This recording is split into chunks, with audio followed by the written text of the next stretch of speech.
And I know you've done some videos recently about what we're seeing in the sky and possible hidden super constructions. Let's start there.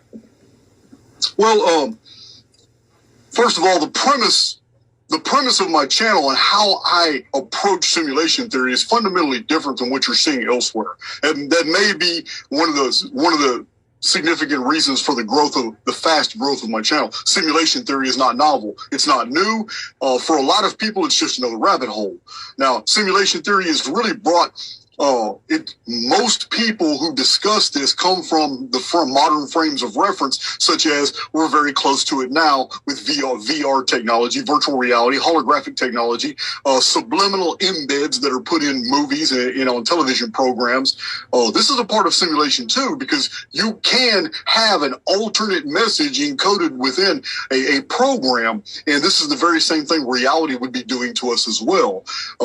Basically programming us to receive a phenomena that isn't actually there. But it's my own take on simulation theory. I've basically come through the back door. I don't care about the scientific analysis. I really don't care about the modern perspectives. There's already too many people covering those, and they're probably far more qualified than I am to do that. So I come from the historical perspective, and I do that because I'm talking to you now very confident in my beliefs, but 4 years ago, I was very confident in my beliefs too, and I had no idea that simulation theory was going to be on my horizon. I had no idea that I was going to wrap all my research around an entirely new paradigm that fit it all together, because priorly, I had problems. Priorly, I was still wrestling between my Southern Baptist puritanical Christian upbringing and all this new, entirely amazing mathematical information for which I couldn't get any answers from the biblical material. So I was caught between two paradigms. It was simulation theory that bridged them together.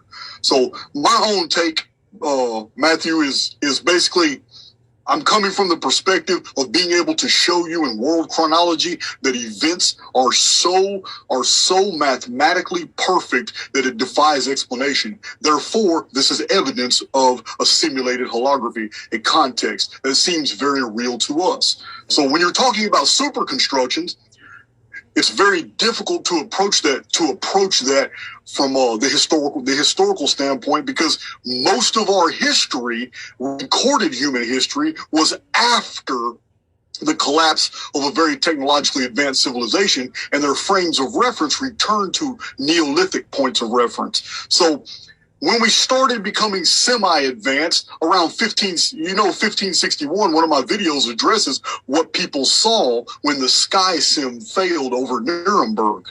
And they actually, in my opinion, and I cite many different sources from many different perspectives about what people saw in 1561. Something was going on with the sky sim. Our own holography down here on the plane was operating optimally. It was just fine. But whatever happened to the power source for the sky sim, so it faltered temporarily for hours, and many different things were seen in the sky that they were inexplicable, because machinery itself had not yet been invented on the world plane. That technology had been lost thousands of years before. Remember, the archaic's premise is that we did not start off primitive. We started off highly technologically advanced. We came from somewhere else, and then on the way here, we were running simulations so we could find the best alternatives for survival once we arrived at our destination. This is the main lesson of archaics, and I have to quantify that. We still have not arrived there. This is my central premise. We're still running those simulations. We have not arrived at our destination, but we do know the exact year we will get there. And that's when the simulacrum will collapse, because then we won't be living in a simulated context. Then we'll be living out for real. And we will be using the information that we learned during thousands of years of simulations as we travel between a dying star and a real star. Then we'll put all our knowledge to applications. But so in the course of doing all my research on ancient history and all these calendars, these are the conclusions I came up with because nothing else makes sense. It didn't make sense to invent all these different calendars when these weird things appeared in the sky. And they didn't call them super constructions because they really didn't know. The term super construction entered into my vernacular after reading Charles Fort's Book of the Damned that was published in 1919. Charles Fort, from what I understand, is the very first author to introduce the idea of super constructions in our sky, that are hidden in our sky. And he spends a lot of time showing historical examples about things that weren't actually astronomical phenomena, like 1752, this really weird octagonal star that appeared in the sky. Well, we know stars aren't octagonal, and we know that anything bright that appears in the sky is going to be described as a luminary, so they're going to call it a star. It's called a frame of reference. But here in our technologically advanced time period of 2022, we can look back in retrospect and instantly understand these people were describing machinery.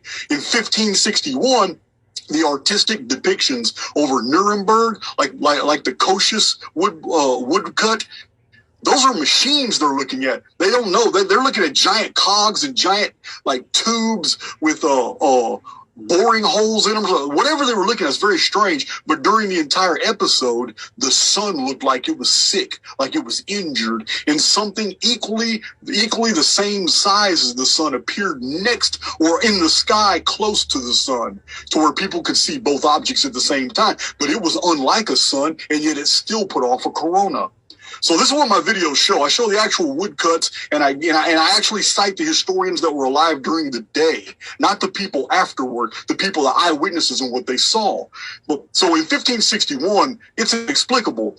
Then the real humdinger was this gigantic black super construction that basically looked like a Star Wars Star Destroyer that slowly passed across the sky.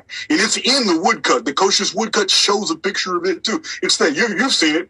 It's that big black spear-looking thing that was passing across the sky. It is this same object, almost identical to an object that was described in the sky in the year 1314 AD, which many people link to the origin of the Great Black Death Plague that killed 1/3 of the human race. So it's 1314 AD is the exact year of the Nemesis X object. And it's on a 792-year periodicity. And I have several charts that show that. Hell, I got 2 published books about it.